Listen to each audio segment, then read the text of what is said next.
Reka mbifurize igitondo cyiza mwe mwese duhuriye kuri televiziyo Isango Star TV. Ni igitondo cyiza cyo kuri wa gatatu, ni igitondo dushima Imana ko tukiri bazima kandi tugihumeka umwuka w'abazima. Mwese aho muri amajyaruguru, amajyepfo, iburasirazuba n'iburengera bwabyo ndetse n'abari mu mujyi wa Kigali, tutibagiwe n'abari kota amasimbi badukurikiye kuri www.isangostar.rw ukajya handitse TV. Mwe mwese turabashimiye ko mwabashije kubana natwe iki gitondo. Reka mbifurize kandi ikaze muri iki kiganiro tugiye kubana, ikiganiro kigiye kumara isaha yose tuganira ku bintu byose byatwubaka, ku bintu byakubaka societe nyarwanda. Amazina yanjye nitwa Germain Mucyo. Ikiganiro cyo ni ibitabo n'amateka, ikiganiro maze kumenyera muri benshi buri wa gatatu guhera isaha ya saa 5. Uyu munsi nateguye insanganyamatsiko twese dushobora guhuriramo mu buryo bumwe cyangwa ubundi. Insanganyamatsiko ishobora kugira ikihindura yaba mu bisanzwe bihari, yaba mu banditsi, yaba mu bacuruzi ibitabo, yaba mu miryango igiye itandukanye harimo n'iya leta. Ni insanganyamatsiko muri rusange turi buze gushingira ku nama ziherutse kuba, ku biganiro twagiye tugirana n'inshuti ahantu hatandukanye. Uyu munsi nifuje kugaruka ku byo twagiye tubwirwa twumva mu bintu bitandukanye. Harimo ngira ngo benshi mu badukurikiye muzi ko byabaga bimeze kera iyo twashakaga kwiga uburyo twasoma. Wajya gufata igitabo ukumva igitabo urimo urahindukiza, harimo abashakaga amafoto, harimo abashakaga kubona imivugo iri mu bitabo, harimo abashakaga kubona ibintu bitandukanye mu gitabo. Abo bose bari bafite ikintu bakurikiye mu gitabo. Uyu munsi wa none hari ikibazo kandi turi buze kurangiza iki kiganiro tuboneye umuti, kubera ko ni byinshi tugiye kuganira n'abatumirwa b'uyu munsi. Ngira ngo ntujye kure, mu kanya ndaza mbabwira abari bo, ariko reka dutekereze. Niba uri umwanditsi uri mu rugo ukurikiye kino kiganiro, wumve ko kikugirira akamaro muri ubu buryo bukurikira. Uyu munsi wa none ushobora kuba wandikira abantu batandukanye, ufite societe cyangwa audience iri kwandikira, ariko wibaza uti se mu Rwanda ko nandika bishobora kugera kuri rubanda batari mu Rwanda, bikagera ku banyafurika bagenzi bacu, bishobora kubageraho bite? Mbese baranshyigikiye? Mbese imiryango ya leta idushyigikiye gute? Mbese hari ubushobozi twe dufite bwo kuvuga ku buryo byagera ku bantu benshi? Mbese dufite community duhuriyemo n'abandi ku buryo dushobora kuvuga hanyuma ijwi ryacu rikagera kuri benshi? Mbese ibibazo byinshi waba wibaza, uyu munsi uraza kubona igisubizo. Mu nsanganyamatsiko nanone turaza kugaruka ku nama iheruka kuba tariki ya 6 z'ukwa kabiri, inama yahuje abakuru b'ibihugu bahuriye mu muryango wa Afurika yunze ubumwe, aho bagaraniye ku nsanganyamatsiko irimo ibintu bifite aho bihuriye n'ikiganiro cyacu uyu munsi, bitabona amateka. Insanganyamatsiko yari ubuhanzi, umuco, ibyo byose mu nzira yo kubaka Afurika twifuza mu cyerekezo cya 2063. Nshingiye ku myanzuro yavuyemo n'insanganyamatsiko bwayo, urumva ko byanga byakunda igihugu cy'u Rwanda nacyo kigomba kugaragaza ko gihari, kigomba kugaragaza ko idarapo ryacu rizamuye. Mu kubigeraho rero hari ibiganiro byinshi bibaho, kimwe muri ibyo ni iki ngiki kirimo. Rero niba ari bwo gicana televiziyo yawe, reka nkwifurize ikaze, ariko nanone mwifurize ikaze nkubwira ko turi kumwe n'abatumirwa abenshi musanzwe mubamenyereye mu bintu bitandukanye, bamwe abandi mubamenyereye mu busesenguzi, abandi basanzwe bahura n'urubyiruko, cyane cyane ko aya masaha ya none abenshi baba badukurikiye harimo n'urubyiruko. Musanzwe muhura nabo mukaganira, bafite byinshi bagiye kudusangiza muri uru ruganda rw'ibitabo. Mugiye kure rero, reka ntangire mbaha ikaze. Turi kumwe na Madame Ingabire Immaculée, umuyobozi w'ikirenga w'urugaga rw'abanditsi mu Rwanda, ariko amenyerewe cyane nk'umuyobozi wa Transparency International. Turi kumwe nawe, muhaye ikaze. Murakoze cyane, ariko ntabwo ndi umuyobozi w'ikirenga, ni umuyobozi w'icyubahiro. Murakoze cyane. Turi kumwe na Madame tukwisegureho ariko hano mu Isango Star hamaze kuba mu rugo ugenda utanga ibitekerezo ku ngingo zitandukanye. Uyu munsi twifuje ko wadufasha gusesengura uruganda rw'ibitabo muri rusange, ubwanditsi muri rusange, ukaduha ibitekerezo byawe cyane cyane nk'inararibonye. Turagushimiye cyane. Urakoze. Ndi kumwe kandi na Bwana Hategekimana Richard, uyu tumaze kuba inshuti cyane, mumaze kuba inshuti nawe cyane. Ni umuyobozi w'urugaga rw'abanditsi mu Rwanda, akaba amenyeye hano ku Isango Star. ngo haye ikaze. Murakoze cyane Bwana Mucyo Jeremy. Ndashimira kongera kukugira hano. Murakoze cyane. Turi kumwe kandi na retired Lieutenant Colonel Nyirimanzi Gerard. Ni umunyamateka arakomeye cyane, benshi bajya bamwumva arimo arakangurira urubyiruko gukurikiza umuco, kumenya umuco. Duhaye ikaze. Murakoze cyane. Ni umuyobozi kandi w'ishyirahamwe ry'abacukumbuzi b'ireme ry'amateka n'umuco.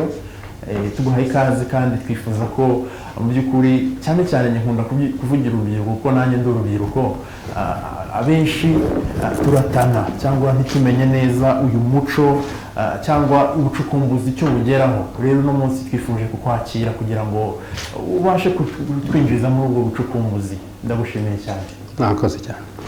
Mu kiganiro cyacu rero cy'uyu munsi cy'ibitabo n'amateka, turatangira twibaza ikibazo kiri rusange. Ikibazo kiri rusange uko tubona kwandika no gusoma mu Rwanda. Mbese abantu byitabira ku kigero kingana iki? Buri wese aratanga inyunganizi y'ibitekerezo. Ngira ngo ndahera kuri Madame Marie Immaculée. Murakoze. Mu Rwanda ntabwo hakunze kuba umuco wo kwandika. Ni kimwe mu bintu abanyarwanda batitabiriye cyane, ariko kandi nabwo umwanya umwe byaranumvikanaga. N'icyo gihe hari igihe abanyarwanda babashaga kwiga babaga ari bake. Buriya rero ntushobora kwandika utarize, kandi uzi ko kwiga ni ugusoma. Ntabwo wabonaga akamaro kabyo, ntabwo mbese habayeho igihe kinini twatakaje. Ubu rero aho bigeze ubu abanyarwanda batangiye kujya bandika, ntabwo biragera ku rwego hari ikigereranyo cyabyo nk'ishusho rusange. Nta shusho rusange nabona naguha, ariko uzafata inzira nawe ujye nko muri library Kirezi cyangwa n'indi yose. Iyo niyo mvuze ko niyo nkunda kujya mu niyonzi. Iyo urebye ibitabo bihari ubu byanditswe n'abanyarwanda, nkagereranya wenda n'ibyo nabonagamo mu 2000 ntaho bihuriye. Ubu nibura urabona ko hari abanditsi barandika barakagerageza, gusa ikibazo nyine kiracyari amikoro aba ari makeya. Ariko jyewe ubu ndabona bikomeje gutya, jye nabyishimira kuko urabona ko bigenda bitera intambwe bizamuka, ntibisubira inyuma kandi ntibiguma aho biri. Bigenda bitera intambwe bizamuka. Ndagira ngo nuko umwaka ushize Covid yatuvangiye, ariko ubundi urebye nko mu myaka 3 ishize ibitabo byasohokaga mu gihe twibuka Jenoside yakorewe Abatutsi byabaga ari byinshi. Nibura hasora nk'abantu 3-4 bagasohora igitabo. Naho n'ibindi nyine nuko nk'ibishyira hamwe rya ba Richard, nawe wabivuze ko agira acukumbura ko ari n'umwanditsi burya. Ntabwo acukumbura umuco n'amateka gusa, ni n'umwanditsi. So tumaze rero kugira abantu wavuga uti nibura barandika, wenda ntibaragira uburyo buhagije kuko burya no kwandika bisaba uburyo, bisaba n'umwanya. N'umwanya n'uburyo. Ariko burya umwanya wo iyo bashatse kwandika uri passionate ku kintu cyo kwandika, na nijoro urandika, washaka ukareka no kuryama. Ariko hari ubundi uburyo bwa mikoro bisaba kenshi abantu baba badafite, ariko bigasaba n'ubumenyi. Erega ntituvuga kwandika tujye tuvuga no gusoma. Abanyarwanda nabwo ntibaragira umuco wo gusoma cyane ko binagenda. Bamenyereye amakuru tubwirana. Ni nayo mpamvu burya twagiye tugira ikibazo mu mateka yacu. Ngira ngo yaza kubivuga, Gerard arabizi kundusha. Ugituma twagize ikibazo cyo kugira amateka mwemererwaho y'ukuri kandi ni kubera ko tutandikaga. tutandika ubwo rero ariko uko bandika ari benshi niko natwe abasomyi tuzagira uwo muco turi benshi. Urakoze cyane. By'umwihariko Bwana Richard, mwe muhura n'abanditsi mubana nabo mu buzima busanzwe bwa buri munsi.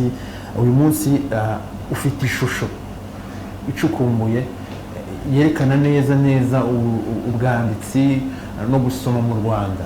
Nk'umuntu uhura n'abanditsi, ni icyo abanditsi bavuga, ni icyo abanditsi banyotewe, niba ariko navuga.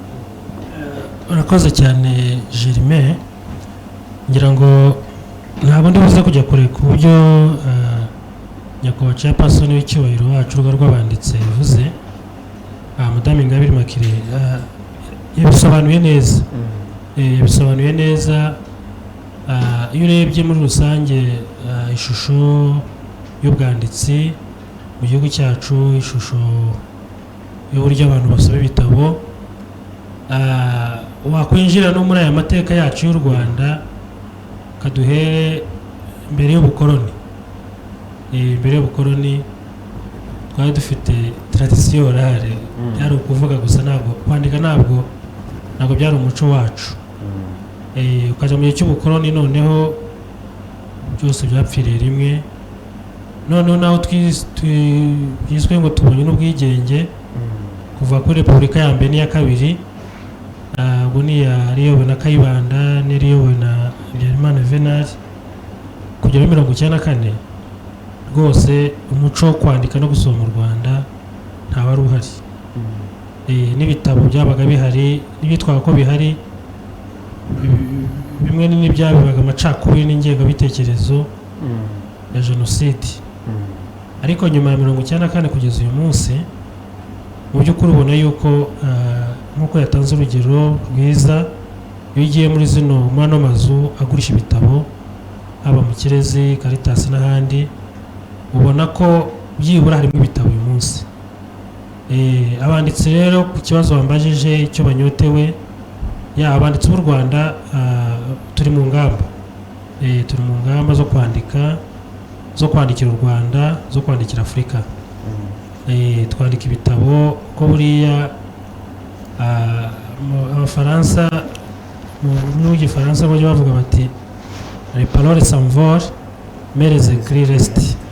Ni ukuvuga amagambo y'abantu bavuze, abantu bavuze nyine ararangira akagenda, ariko ibyanditswe mu gitabo byo rwose burya na nyuma y'imyaka ijana na nyuma y'imyaka n'imyaka abantu barabisanga kandi bigakomeza bigafasha. Rero abanditsi b'u Rwanda mu by'ukuri turishimira aho tugeze, kubera ko ni heza. Tugashimira leta y'ubumwe bw'Abanyarwanda, tugashimira n'ubundi moteri w'iki gihugu n'umuryango wa RPF Inkotanyi, turabashimira kubera yuko tugeze ni heza. Kandi iyo urebye icyerekezo cy'igihugu cyacu, burya mu cyerekezo 2050, ubona yuko abanditsi bafite umwanya munini cyane. Bo noneho banyote biki? Iyo umuntu anyotewe ikintu arakivuga, arakirata kugira ngo neza bumve inyota. Bo banyote biki?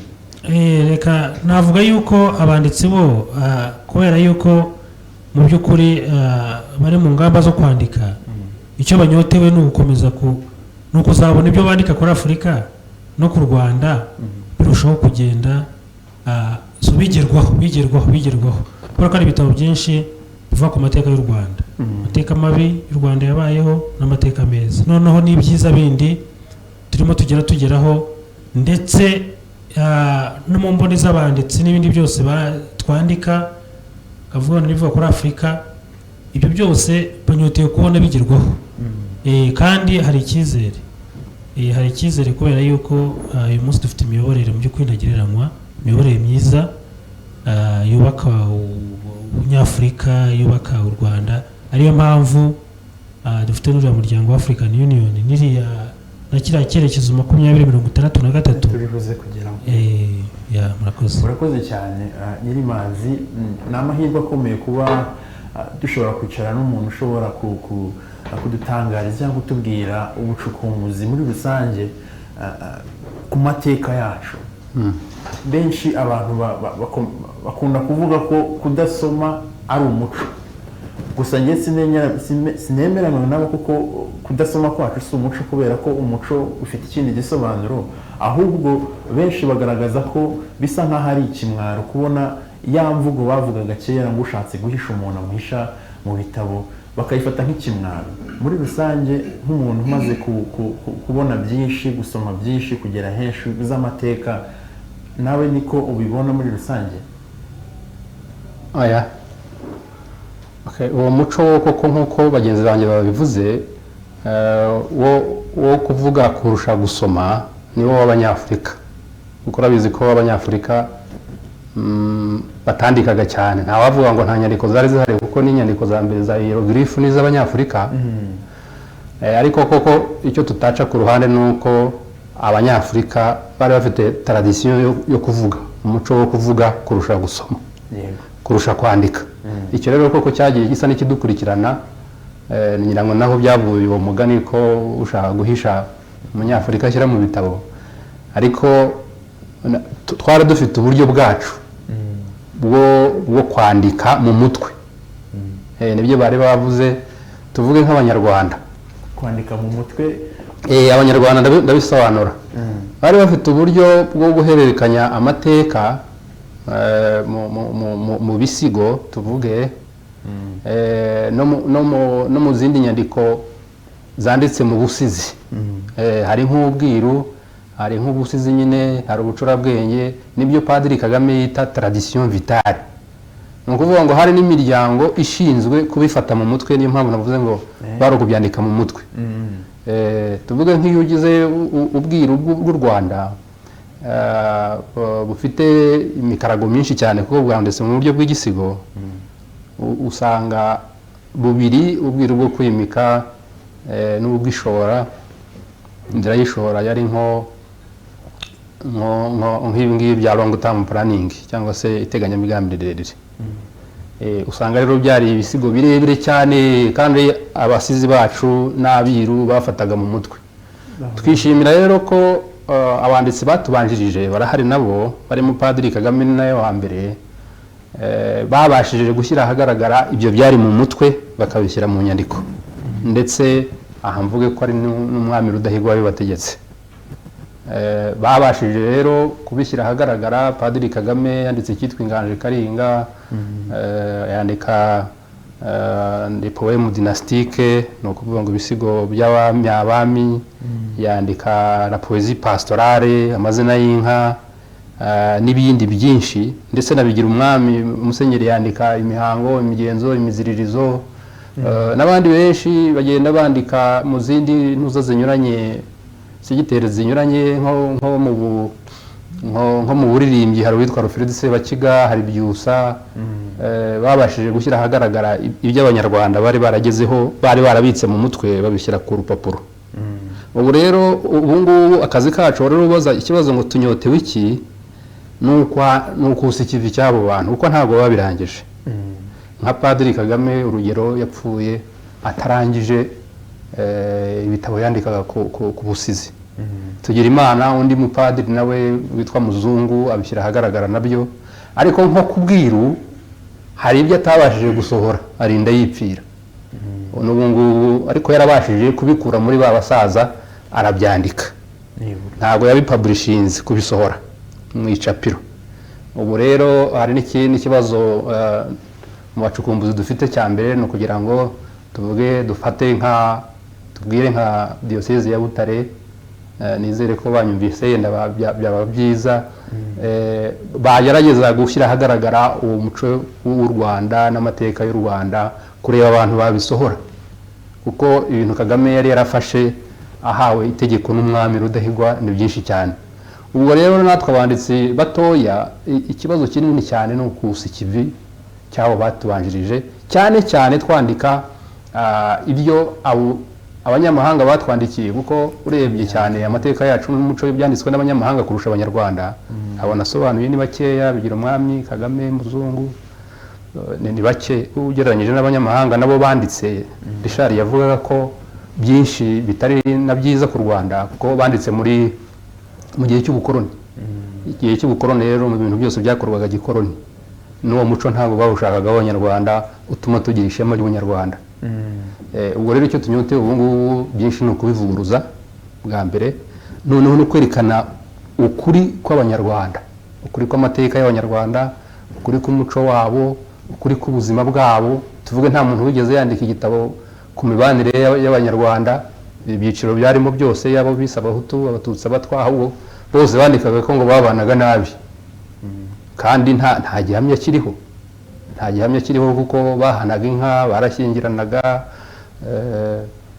barabandishanyaga mu iyobokamana bari bafite rimwe. Ibyo bari bahuje nibyo byari byinshi kurusha ibyabatandukanyaga. ubu rero bimeze bite? Ubu rero inyota dufite ni ugushaka noneho kwandika isura y'abanyarwanda neza mu ngeri zose. Bigeze ku kihe kigereranyo rero? Abacukumbuzi tugeze kure twebwe. Tuvuge nk'uwitwa nkanjye nabonye ko ibyari bijyanye ku gisirikare batashoboraga kubyandika. Abazungu ntibashobora kubyandika, niyo byandika bari kubyandika nabi kuko igisirikare kiri muri bimwe bituma igihugu kigira ishema. Ibyo rero nkanjye nagerageje kwandika the history of the military in Rwanda. Noneho uwitwa Nyirishema nawe ajya muri ibyo by'ubwiru, asa n'ukomeza kurangiza Kagame.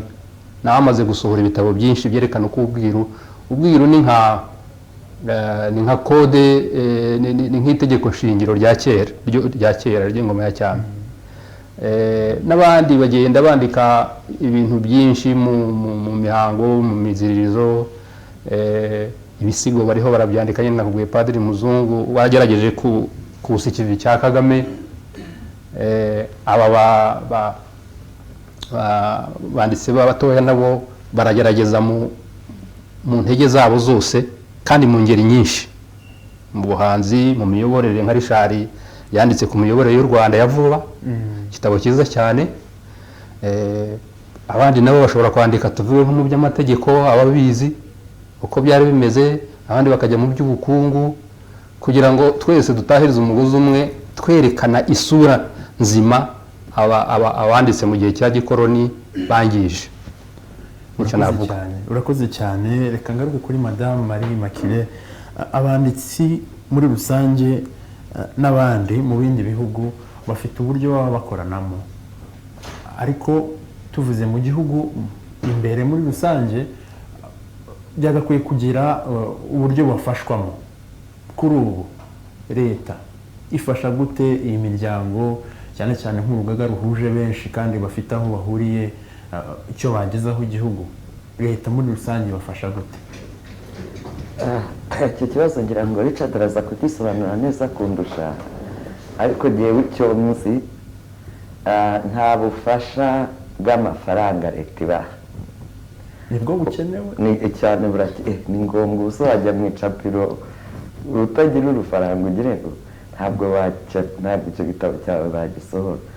Nkibaza cyo kora icyiza bashobora gushima, kuko nanjye ngishima, bari sinzi uko navuga environment cyangwa environment mu Kinyarwanda, ariko barakorera muri environment imeze neza. Icya mbere kimwe itabaca intege, ahubwo ibashyigikira nyine muri support, gushyigikira umuntu mu bitekerezo bego no mu ntuza.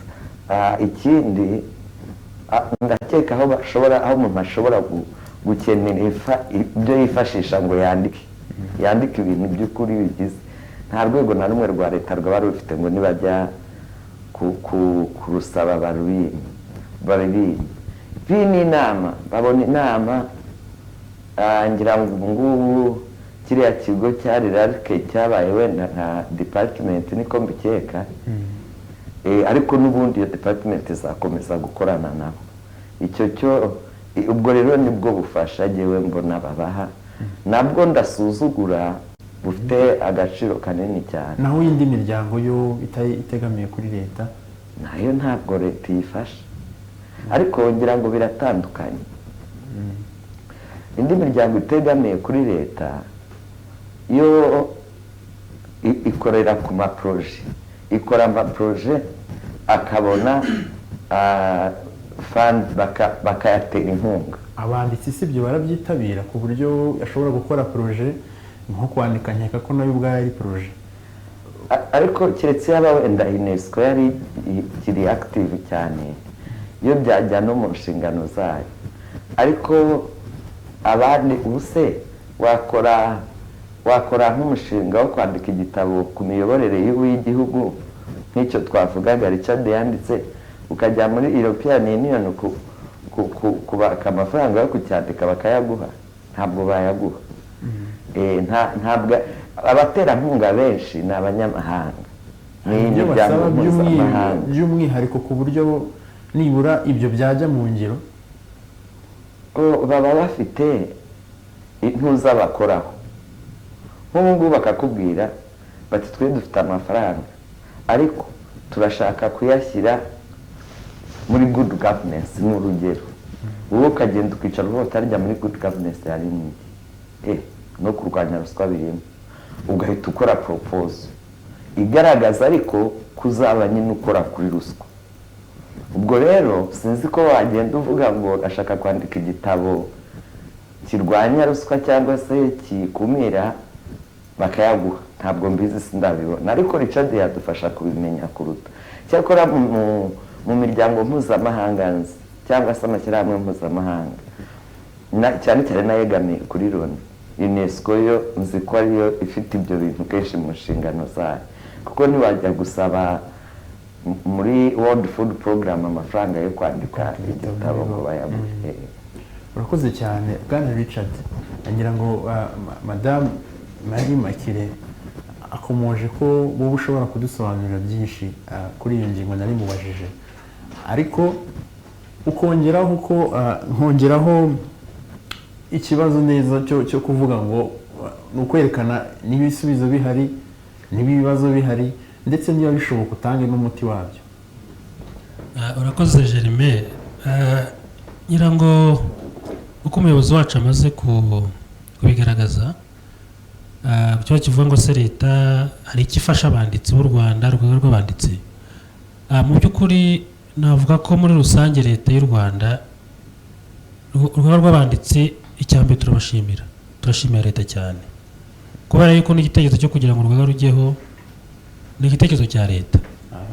Kugira ngo icya kabiri kugira ngo urugaga rwiyubake ni uruhare rwa leta rurimo cyane, rukomeye cyane. Ngira ngo binyuze muri kiriya kigo cyahoze gihari cyitwa Inteko Nyarwanda y'Umuco n'Ururimi, baradufashije muri urwo rugendo. Icya gatatu ni uko n'abanditsi bandika ibitabo byabo, twese twandika ibitabo, leta ubikeneye ubufasha bwo kugira ngo igitabo cye kirusheho kugira karite, kirusheho kuba cyiza, haba mu myandikire yacyo, leta iragufasha, ifasha abanditsi muri ubwo buryo. Nta mwanditsi wavuga yuko yandika igitabo yabuze ubujyanama. Icya kane ni uko ngira ngo umuyobozi wacu yakivuze, aricyo kugira ngo gikomeye cyane. Burya iyo abantu bakorera iyo ukora igikorwa ukabona washyigikiwe, ukabona igikorwa urimo ukora kiri umurongo wo kubaka igihugu, niba ari ukwandika biri muri NST1 muri National Strategy for Transformation, ibi byose birimo yuko ekonomi y'igihugu igomba kuba ishingiye ku bumenyi. Ubumenyi rero nta handi buva, ni mu bitabo, ni ukwandika, no gusoma. Imbogamizi rero nk'uko bimbajije zo, ibintu byose bigira imbogamizi. Nta bintu wabona bibaho bitagira imbogamizi. Ibyo ni ukuri. Ubwo rero imbogamizi ya mbere uruhare rw'abanditsi dufite, nuko abanditsi birumvikana ubushobozi bwo kujya muri imprimerie no kwandika igitabo, ubushobozi bwose buragenda bubura, financial means, ubushobozi bujyanye n'amafaranga. Abanditsi iki kibazo bahura nacyo. Icya kabiri kinakomeye ni uko abantu badasoma n'ibitabo banditse. Bivuga ngo ntabwo babatera imbaraga zo kongera kwandika, kubera ko kujya kwandika buriya ni passion, ni ikintu umuntu kiba kimurimo. Umuyobozi ageze kubivuga ati burya washatse kwandika ushobora kutaryama nijoro cyo kuryama amasaha make ari kukandika. Nuvaho ni ibintu biri kurimo kwandika, nubwo abantu baba batanabisoma ibyo bitabo, ariko ntabwo ushobora gutuma abanditsi batandika. Gusa nyine bamwe muri bo bibaca intege. Umuntu akareba igitabo kimwe yabona hashize imyaka 2, ngira ngo izo kese zirahari, ugatwara igitabo muri nko muri Caritas kigafatira rwose birahari, hari ingero nyinshi cyane natanga. Wenda sinzi kuvuga amazina y'abanditsi n'ibitabo byabo, ariko bikajya muri Caritas ikamara imyaka 2. Ejo bundi baratubwira ati igitabo cyanahise muri Caritas imyaka 2 irashize, ariko mu ndebere bakoze igitabo kimwe cyonyine. ariko ubwo twizere ko atari content irimo ituma batagigura. Ya content ni nziza cyane, nanjye rwose n'umwe mu bakiguze ndagifite narabiguze. So ni igitabo cyiza cyujuje ubuziranenge. Usanga rero umuti w'ikibazo ushobora kuba. Aha, ubwo rero kubera ko umuco utarakura cyane, umuco nyine mu banyafurika ngira ngo ni muri Afurika muri rusange, si na hano iwacu gusa, umuti urimo leta yarawutanze. Burya iyo usomye gahunda za leta ukareba muri haba muri NST1 navugaga, ukajya muri gahunda mu cyerekezo 2050 cy'igihugu, ubonamo yuko leta mu bintu ishyizemo imbaraga bigomba gukorwa kandi bikagerwaho mu mihigo, ariko umuco wo gusoma no kwandika ugomba gutera imbere. Ubu byahawe inshingano iriya nteko y'umuco. Iyo usomye misiyo cyangwa inshingano zayo n'icyo zisabwa n'icyo iriya nteko y'umuco ugomba gukora, harimo no guharanira ko umuco utera imbere. Ibyo rero urumva ko mu by'ukuri umuti urahari, leta yawushyizeho, kandi ikindi cyiza ni uko n'imirongo migari ituma abanditsi bandika neza. Mu Rwanda tukazabonamo the best writers ku rwego rw'isi na best sellers y'ibitabo byiza byaguze ku rwego rw'isi cyangwa se rw'Afurika. Bizahira kuba rero ngira ngo na book policy y'ibitabo wenda turabigeraho. Ariko reka noneho twinjire mu ishusho rusange. Irakoze cyane Richard, ukomoje ko leta yashyizeho umuti, ariko uyu munsi ingingo yacu iravuga ku ruhare rw'urugaga rw'abanditsi mu iterambere tugana mu cyerekezo cya Afurika cya 2063. Bitumye nibaza ikibazo nk'umucukumbuzi Gerard Nyirimanzi, ubu ngubu akorwa iki? Umuco ubucukumbuzi, ubushakashatsi, ubu ngubu muri ku ruhe rugero rushobora gutuma noneho mushobora kurenga imbibi z'u Rwanda mukagera ku mbibi za Afurika, duharanira noneho ko Afurika iba yindi Afurika we want? Bivuze neza, Afurika dushaka cyangwa twifuza ntabwo turayigeraho, kubera ko umuco w'abanyafurika ntabwo wigeze wandikwa, nta nubwo wigeze ugaragazwa ukuri. Nibyo nahoze mvuga ko wagaragajwe cyane n'abantu bari hanze ya Afurika, ukwiye rero kugaragazwa n'abanyafurika. Haracyarimo ingufu nyinshi zigikenewe.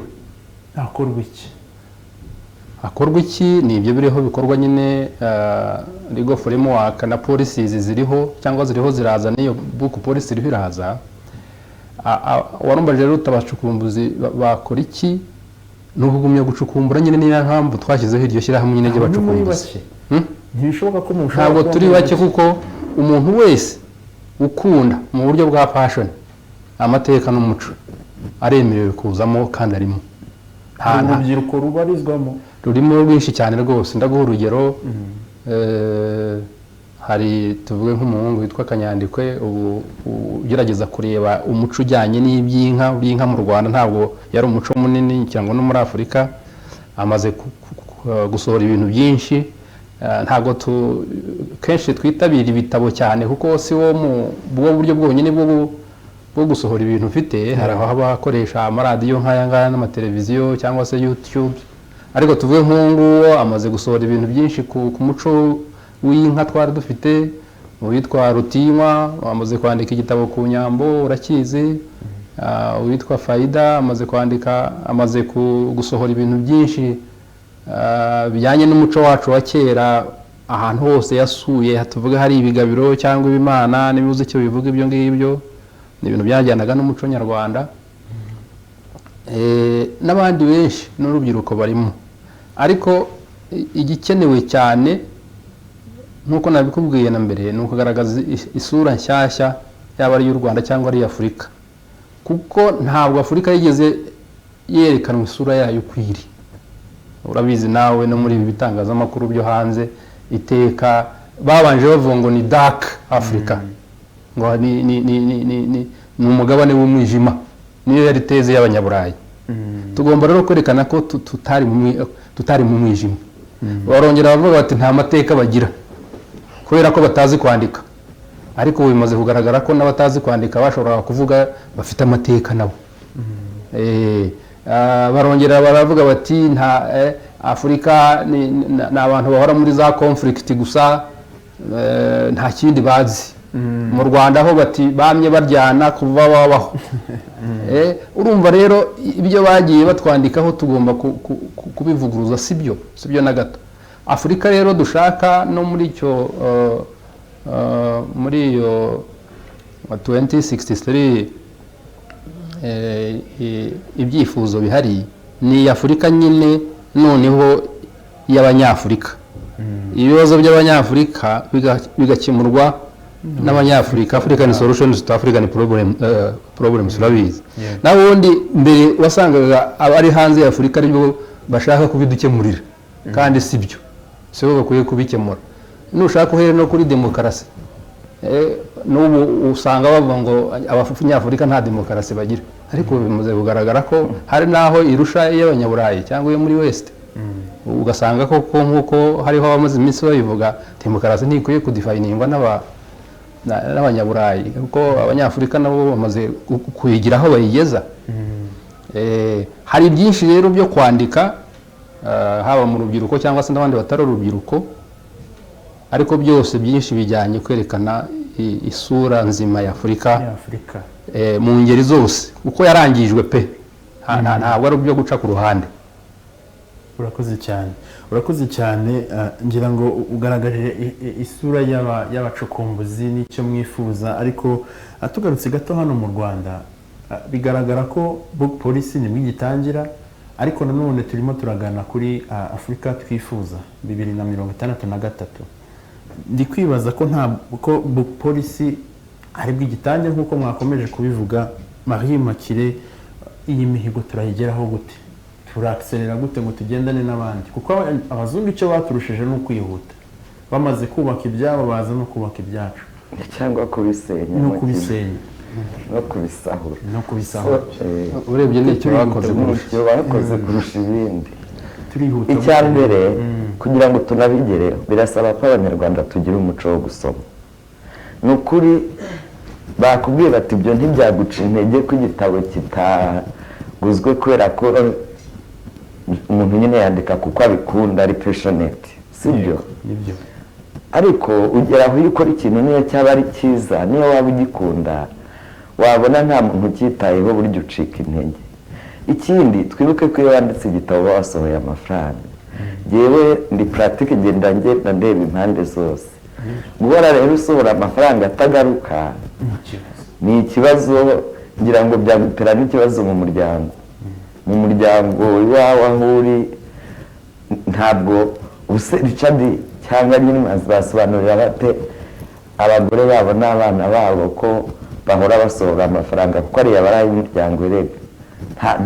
nta yandi yinjira kandi abantu ikintu igihe kintera impungenge hari umuntu w'inshuti yanjye umu-intellectuel rwose kuko wize yiga rwose no muri kaminuza zikomakomeye ariko yarambwiye ngo naguze igitabo turi kumwe cya Padiri Muzungu nk'uko bari bamuvuze mu mwanya hanyuma nkiguze arambwira ngo umuntu agatanga 20,000 byo kugura igitabo ubona mbese byabaye nko kumbwira ko nyajugunye ko ibyo 20 wenda byagura ikindi kintu kitari igitabo nyamara ubumenyi nakuye muri icyo gitabo ibyo nakuye muri uyu munsi nzi ntari kuzapfa menye na rimwe kubera nyine n'aya mateka yacu rimwe na rimwe ntitwagize imana zo gukurana na ba sogokuru na ba nyogokuru ngo tumenye ayo mateka turerwa n'ababyeyi bafite ibindi bibahangayikishije bamwe bari mu buhunzi abandi bari mu bukene bukabije n'aha mu gihugu ku buryo atabona umwanya wo kujya kwicara ngo gutekerereza amateka rero ndahamya ko ibintu nakuye mu gitabo cya Padiri Muzungu ngira ngo umbwiye ngo nimbishyire mu mafaranga sinayamenya ntayo namenye nyamara we nakibuzeyo ndayazi ariko uko cyo akamaro cyangiriye mu bumenyi bwanjye ntabwo nabona amafaranga aguze cyane ko utagurana ubumenyi n'amafaranga n'ibyo nakubwiraga ngira ngo rero tuzatera intambwe yo kugira iyo myumvire ya gutyo icyo gihe n'ubwanditsi nabwo n'abanditsi nabo ubwabo bizabatera n'izindi ntege n'izindi mbaraga banabone nyine ko bariho bakora batuganisha muri ya NST1 Richard akunze kuvuga ko nta handi tuzakura ubumenyi ni mu bitabo ndakubwiye ngo nanjye ubwanjye kandi nagisomye rwose ngana gutya ariko hari ibintu byinshi cyane ntarekera no kwiga n'ubu yego urakoze cyane Richard ubu ngubu turi muri gahunda kuko twarayitangiye kubera ko inama zimaze kuba ni nyinshi z'abakuru b'ibihugu ba Afurika bahuriye muri uriya muryango wa Afurika yunze ubumwe zimaze kuba nyinshi ariko noneho nk'urugaga by'umwihariko murateganya iki mufite izihe gahunda se twitege ko noneho tugiye kurenga imbibi z'u Rwanda tugahura n'abanyafurika bagenzi bacu duhuriye mu muryango se twitegure ko noneho abanditsi bazajya bakorana ayo mahugurwa bari kumwe se twitegure iki murateganya iki murakoze cyane kuri icyo kibazo cyiza nk'uko ngira ngo twajya tubivugaho kenshi urugaga rw'abanditsi turi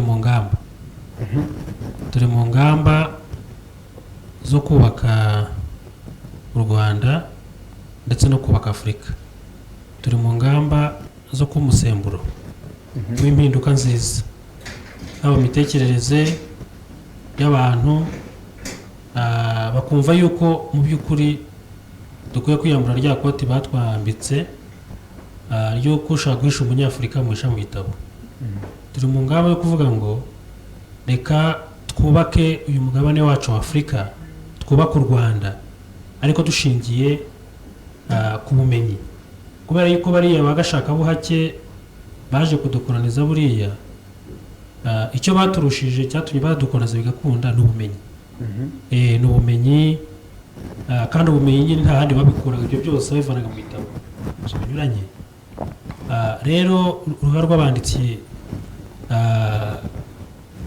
icya mbere ni uko tugomba twiyemeje muri action plan yacu mu igenamigambi yacu kwandika ibitabo kandi byinshi ariko bitanga ibisubizo kandi ibitabo bishingiye ku bushakashatsi ni ukuvuga ngo twandika ibitabo biri mu ibitabo bisubiza ibibazo by'imibereho myiza y'abanyafurika niba tuvuge turi mu cyorezo cya COVID-19 ibyo byose hari impamvu yaje kuzareze impamvu zateye kino cyorezo akaba hari ibitabo hariya bivuga kuri COVID-19 impamvu zabyo cyangwa se ubutavuga kuri COVID kavuga ibyorezo uruhare rw'abanyafurika mu kurwanya ibyorezo n'impamvu z'ibyo byorezo ibitabo byiza bivuga ku burezi turi mu mibereho myiza muri social ku burezi bubereye abanyafurika niba ari ibijyanye na ni byinshi muri social aspect imibereho myiza akaba hari ibitabo mu by'ukuri bisubiza ibibazo bya Afurika biri mu mibereho myiza hanyuma icya kabiri twandika ibitabo biri mu bukungu bifasha Afurika mu iterambere ry'ubukungu bwa Afurika muri ibi bitabo bisubiza policy makers abafasha abafata ibyemezo binyuranye abakora planning igihe kinini ku gihugu ni ukuvuga nkandi babivana muri research muri findings mu bisubizo byavuye mu bushakashatsi cyangwa se mu bitabo gasoma ubatoke anga tubigenze gutya kuko byanditse n'umwanditsi kanaka bishobora gufasha mu miyoborere myiza twandika ibitabo biri mu miyoborere myiza binyuranye mu butabera akabona ari ibitabo bizafasha iyo sector urwo rwego rw'ubutabera kugira ngo byibura niba hari ibibazo runaka bihari niba ari ibyemezo runaka bashaka gufata ariko bifate bashingiye kuri facts bashingiye ku bintu bifatika so uruhare rw'abanditsi rero niyo kiriho icyerekezo cyacu kandi atekereza yuko ari contribution ari umusingi ari uruhare rukomeye mu by'ukuri twaba tugize cyangwa se tuzakomeza kugira kuko rero turi mu ngamba turimo turanabikora turimo turandika ibitabo biri muri izo domaine muri izo ngeri zitandukanye. Ibyo rero kandi ntabwo byahozeho buriya, kubera yuko reka mvuge ngo ni udushya nyine turimo turi dekolonizinga, turimo turi gobotora ubukoroni twagiye dukolonizwa muri ubwo buryo, bituma n'ibyo bitabo byose bitaboneka. So urugaga rw'abanditsi rero, uretse ibyo nari maze kuvuga, ikindi cya kabiri ni uko tugomba kugirana imikoranire ikomeye cyane, mbere na mbere n'abafatanyabikorwa. Reka mpere kuri private sector, abikorera bakwiye kumva yuko ibyo bakora byose, niba ari abantu tuvuge bacuruza ibyuma by'ubwubatsi, akamenya ngo ubundi ibyuma by'ubwubatsi ubundi buba buti, ibyuma by'ubwubatsi bigenda bite, byaturutse he, agasoma igitabo akabimenya. Niba ari abacuruza amasabune, akamenya ngo isabune bayikora gute, iyo sabune ikamenyekana, agasoma igitabo akamenya uburyo bakora isabune. Abikora nabo noneho tukagirana imikoranire myiza mu rwego rw'abanditsi kugira ngo duteze imbere umuco wo kwandika no gusoma ibitabo, haba imiryango nyarwanda itari iya leta, haba hari nyarwanda, hari na mvamahanga.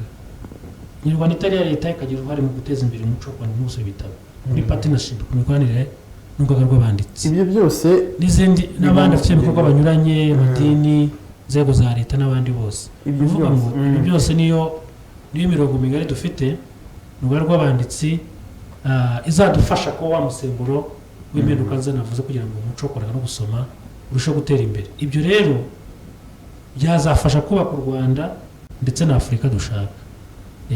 Ko Afurika dushaka ntabwo yagerwaho biriya byiciro byose by'abafatanyabikorwa, reka nkoresha bivuga ngo batari engaged, batabyumva, ariko kubera imikoranire myiza tuzarushaho kuba umusemburo mwiza. Buriya byavuga ngo intore ni umusemburo w'impinduka nziza mu mitekerereze, imikorere ndetse n'imyifatire.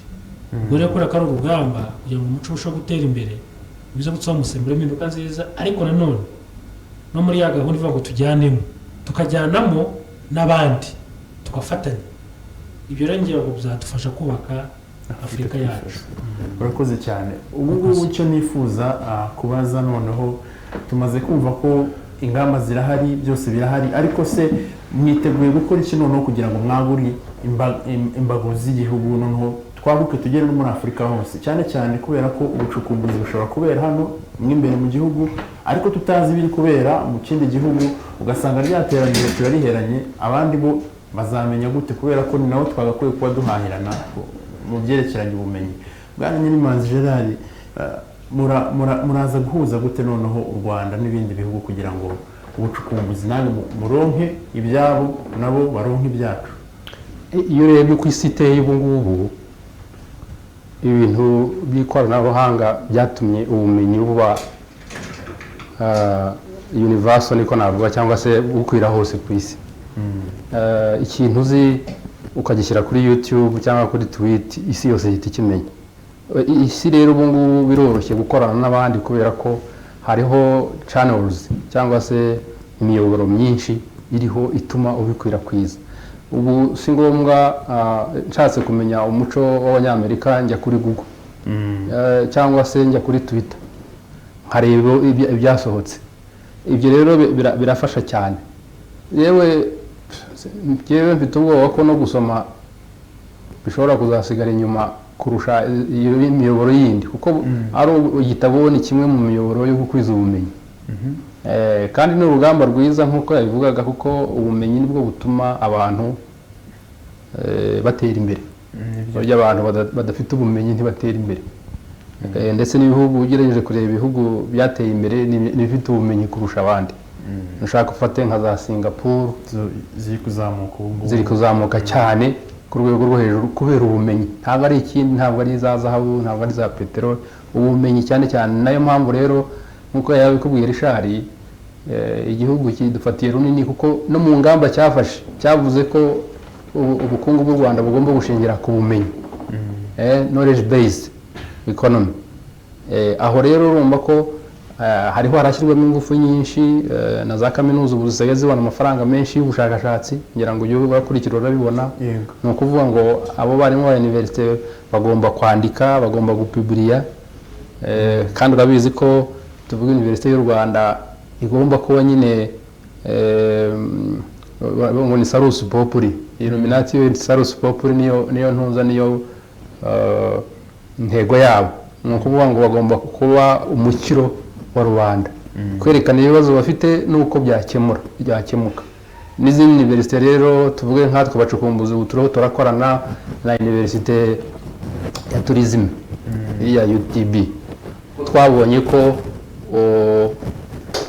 ubukerarugendo tuvuge bushingiye ku muco bufite potential iteye ubwoba mu Rwanda ntabwo dukwiye kujya abanyamahanga bakwiye kuza gusura umuco w'ingagi gusa ngo bareke kureba umuco w'abanyarwanda sinzi niba ingagi ziturusha umuco mwiza cyangwa se n'isura nziza ariko iyo urebye kugeza ubu dushyizemo ingufu nyinshi mu bukerarugendo bushingiye ku muco tukabyigisha mu mashuri tukabyigisha mu rubyiruko si ngombwa muri za universite n'urubyiruko ruri muri secondaire n'andi mahuriro yose ubukerarugendo bushingiye ku muco bufite potential n'iki bufite uburyo bwinshi bwateza imbere abanyarwanda ubu urabizi ubonagumye muri secteur y'umuco nk'uko n'ubundi agenda 2063 ivuga ubu urebye tuvuge nka mize dufite mu Rwanda zimaze kurenga 30 turafite genocide memorials memorial za genocide inzibutso nazo ni nyinshi ariko harimo byinshi byo kwandika kuko nyinshi usanga zisa naho zibereyeho gutwikira cyangwa se ntabwo zivuga amateka menshi y'abantu bapfiriyemo n'amazina ntizirayagaragara neza harimo byinshi byo gukora kugira ngo tuvuge izo za memorial cyangwa izo nzibutso zibutse nyine abantu byabaye zinabyerekana neza ibintu byinshi rero byo gukora birahari bijyanye n'umuco bijyanye n'imiyoborere nk'uko yabivugaga bijyanye n'ubukerarugendo cyane cyane bushingiye ku muco dore ko ari naho tudafitemo competitivité urabizi ko turi mu isi ubu ngubu ya globalisation ko navuga hari babyita mu kinyarwanda sinzi niba byabonerwa izina isi ngo yabaye umudugudu isi ngo yabaye umudugudu ubu rero ni ngombwa ko buri muntu areba ahantu ikintu arusha abandi ndaguha urugero nk'ingagi zacu urabona ko twabizamuye bikarusha ahandi nubwo no mu Bugande no muri Kongo zihari ariko izacu zirasurwa kurusha izindi kubera ko tuzivuga cyane tuzandikaho tuzi marketing n'umuco wacu rero tubigize gutyo tukabwira n'abanyafurika wari umbwira ngo twakorana gute n'abandi banyafurika nko muri East Africa ubu turakorana rwose kubera izo za social media na za ICT za channels zabaye nyinshi turakorana kandi ntabwo n'ubundi tuzava muri iyo setup isanzwe iriho East African Community African Community n'izindi regional cooperation communities turimo za EAC za SADC zirahari nyinshi tuzakorana rero gutyo tuzagumya gukorana gutyo kandi icyo nakangurira urubyiruko nuko uyu muco wa technology tuwujyamo rwose tuwujyanyemo wa mugani wa Richard tuwujyanamo kandi tukabijyamo rwose dufite icyo dushaka kugeraho kuko ni asset cyangwa se ni kirimo inyungu nyinshi icyo ukoze nawe iyo utwitinze akantu hano bahita gakwirisa abantu hose kandi nakubwiye ngo ubumenyi nicyo cya mbere ubundi urebye urakoze cyane ngira ngo ngo wabona umuti ukomeye cyane turi kugana ku musozo rero ikiganiro cyacu nakwibutsa ko twari turi kumwe na benshi n'abacukumbuzi n'aba mu rugaga rw'abanditsi mu Rwanda ariko reka dufate umwanzuro ku ngingo y'uruhare rw'abanditsi ku rugaga rw'abanditsi mu iterambere rya Afurika twifuza mu cyerekezo 2063 ubu rero reka dusangire noneho ibitekerezo ariko noneho tuganisha ku kikwiye gukorwa nyirizina buri wese hano mwese mufite inyota buri wese afite inyota nkunda gukoresha ijambo inyota kubera ko iyo ufite inyota ugerageza kuyimara ushyize mu bikorwa kandi kubera ko inyota ishobora no kwica vuba. Rero turakora iki ubu ngubu? Niyo nyota ku giti cyanyu mwe mufite ari naho umwanzuro twatanga kuri uyu munsi? Ndahera kuri Madame Marie Immaculée. murakoze. Gerard afite ikintu gikomeye cyane kijyanye n'uruhare rwa social media, ariko aranavuze ati ibitabo by'abantu bashobora no kutazabisoma cyane kubera ibi. Yewe impungenge rero ngira za social media koko nk'uko abivuze,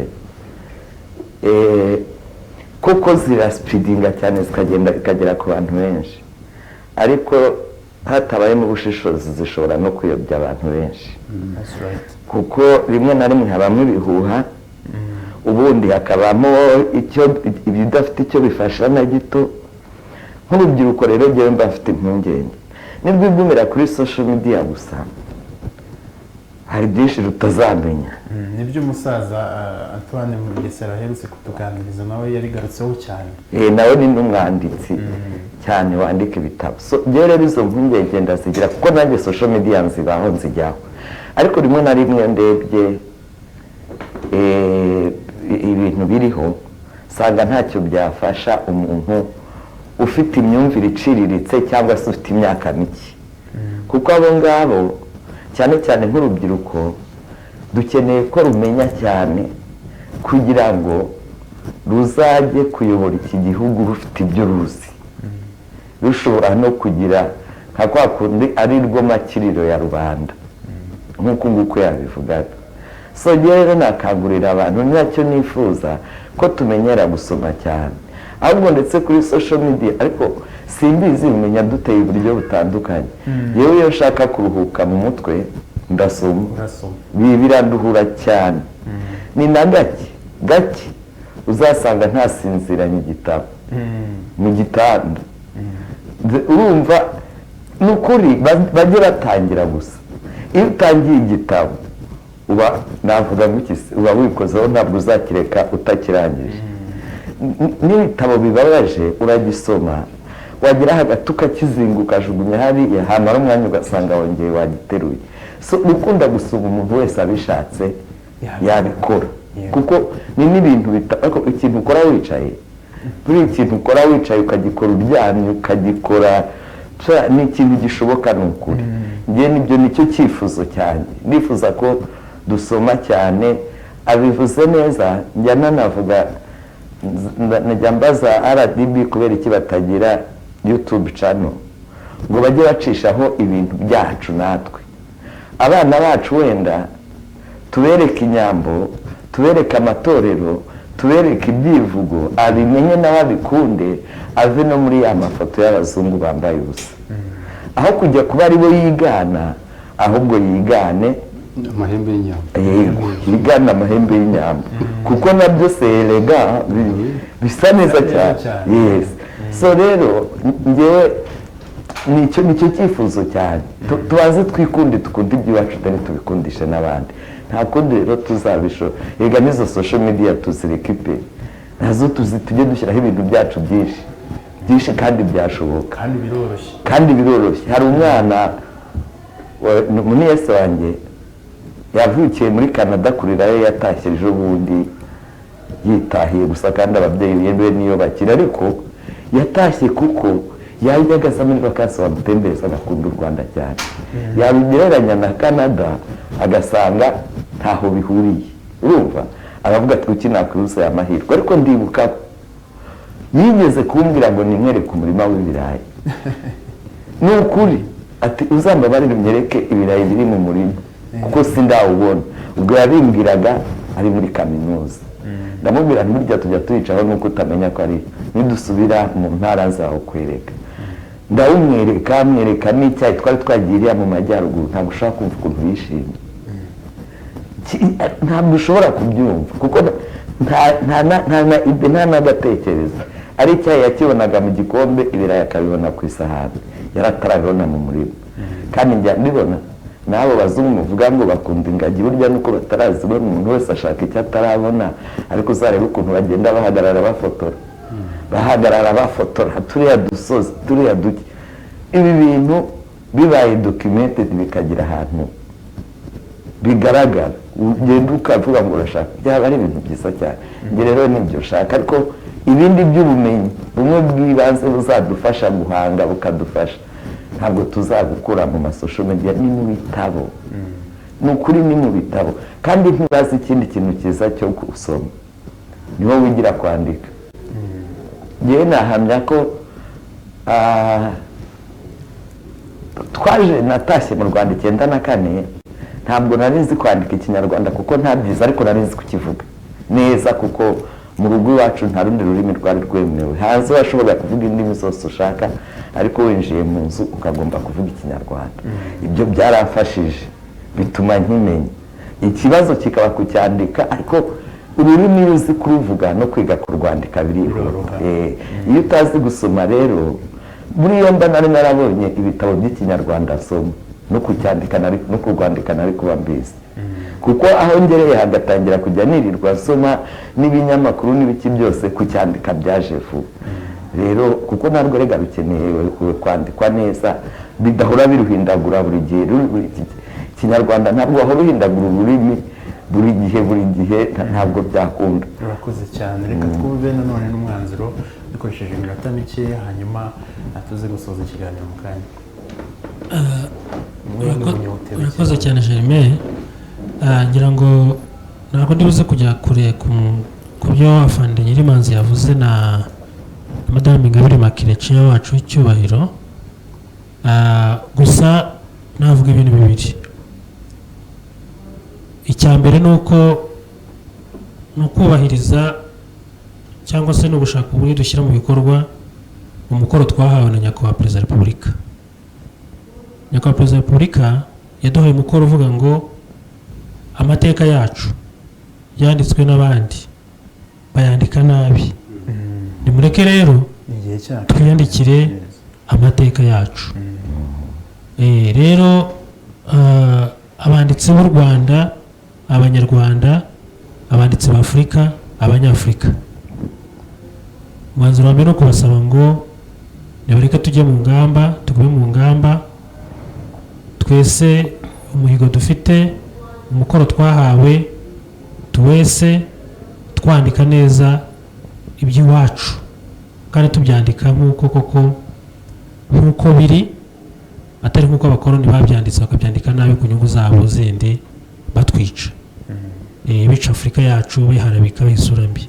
Icya kabiri ni ugusaba Abanyarwanda bose n'Abanyafurika muri rusange, hari ibyagezweho byinshi byiza birahari kamere mu Rwanda nyuma ya 1994 kugeza uyu munsi, hari byinshi cyane byagezweho. Byonyine nubwo twahera urugamba rwo kubohora kino gihugu havaho ibitabo byinshi, cyangwa se tugahera ku mateka yo gushinga umuryango RANU muri 19 RPF 87, harimo imbaraga zikomeye cyane zabaye umusingi ukomeye wo kubohora u Rwanda. Havamo ibitabo byinshi cyane muri 19 kugeza 1994 ku rugamba nyirizina, harimo ibitabo byinshi kandi byafasha uyu munsi n'abazaza kera bazavuka kurushaho kugira ishyaka ryo gukunda u Rwanda, kugira umutima kugira ubutwari muri bo byo bakora byose. Nyuma ya 1994 kugeza uyu munsi birahari ibikorwa byinshi byagezweho, imibereho myiza, imiyoborere, ubukungu, ubutabera. Ibyo byose nta bitabo bihari muri rusange, n'ibihari ntabwo bihagije. Reka rero Abanyarwanda, Abanyafurika, ibyagezweho muri Afurika ni byinshi. Kuko Afurika uko yari imeze muri za 1900 ni uko ageze muri za 50 muri liberation ya Afurika, muri struggle liberation ya Afurika,